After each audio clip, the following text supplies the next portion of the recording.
Welcome back to my kitchen. Today we are making breakfast-filled biscuits. These are biscuits that have sausage, egg, and cheddar cheese in them.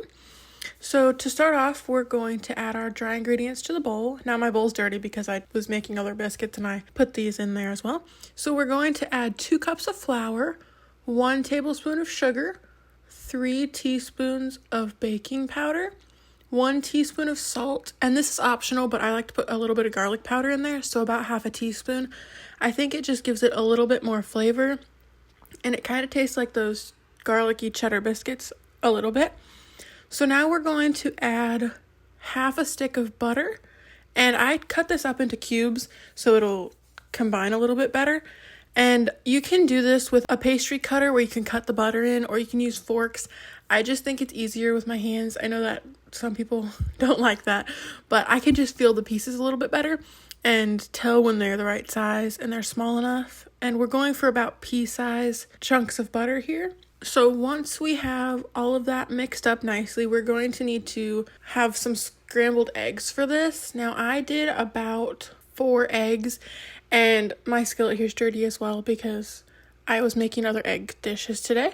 But we're just going to put them in a skillet and cook them, and I want small pieces. So I'm going to really break it up as it cooks because I don't want too big of pieces that they don't distribute throughout the biscuit evenly. So just small pieces like this. And we're going to add to our flour mixture 1 cup of shredded cheddar cheese, and then about a cup of sausage. I usually do 1 16-ounce roll of sausage and just cook it into crumbles, but I had some extra cooked sausage in my freezer. I just diced it up and put it in here. And then we're going to add our scrambled eggs, and again, it's about 4 eggs. I added a little bit of milk to this and some salt and pepper when I cooked the eggs to just make them go a little bit further. You could do 3 eggs and a little bit more milk if you want to. They're a little bit fluffier. It doesn't really matter because they're getting cooked again. So we're just going to mix this up, and I had to break up my sausage a little bit. It kind of froze together. But if you just cooked a roll of sausage and had it crumble, you can use it hot, cold, frozen. It doesn't really matter.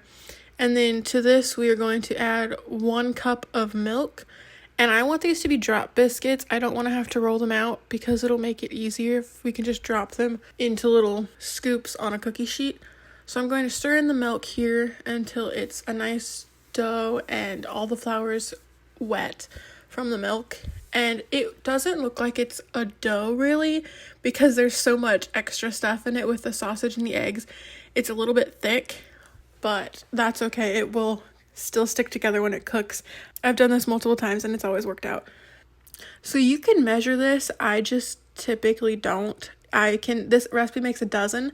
So I'm just scooping out maybe like a 1/4 cup size scoops onto my cookie sheet, and we're just going to do 12 scoops here. And they do look kind of like a mess. So I'm going to go back through and kind of clean them up and use my fingers and kind of push the eggs and sausage chunks back together so they're kind of more of a uniform, not necessarily round because you can't really get these perfectly round because they're very sticky, but try and get them more of a biscuit shape. So once these are all shaped nicely and they don't look like a total mess on the cookie sheet and they're not really touching each other because they won't rise too much, but yeah, we're going to bake these in a 450 degree oven for 10 to 12 minutes. And then when they come out, you'll know they're done if they start browning on top a little bit.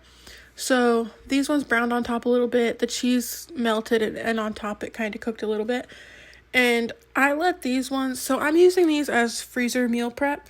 So I let them cool completely here on the cookie sheet. And then we're just taking a sheet of plastic wrap and I'm going to wrap them up, and then once they're all wrapped up, we're going to put them in a freezer Ziploc bag, and they'll store in the freezer for probably at least a month. Ours usually don't last that long, but they can. So when I warm these up from the freezer, I usually just wrap them in a paper towel and do it in the microwave for about a minute. Usually that's enough. It depends on how big of sausage pieces you use because these are pretty big. If you just did the crumbled sausage, it wouldn't take as long. And I also have a pretty high power microwave, so just however long it takes to get them warm. But they heat up really nicely if you just wrap them in a paper towel. So yeah, here I'm putting them in that freezer bag. It'll just be another layer of protection in the freezer to keep them from getting any ice buildup or freezer burn if they are in there for an extended time. All right, that's it. These are super simple. They're really yummy and they make the perfect breakfast. Just 1 or 2 of these in the morning and you are good to go. They're quick and easy, and you can change up the toppings if you want to. You can change up the filling if you want to. You could do bacon or ham or something. But thank you all for watching. If you like this video, go ahead and give it a like. And if you want to see more like this, please subscribe. Thanks for watching. Bye.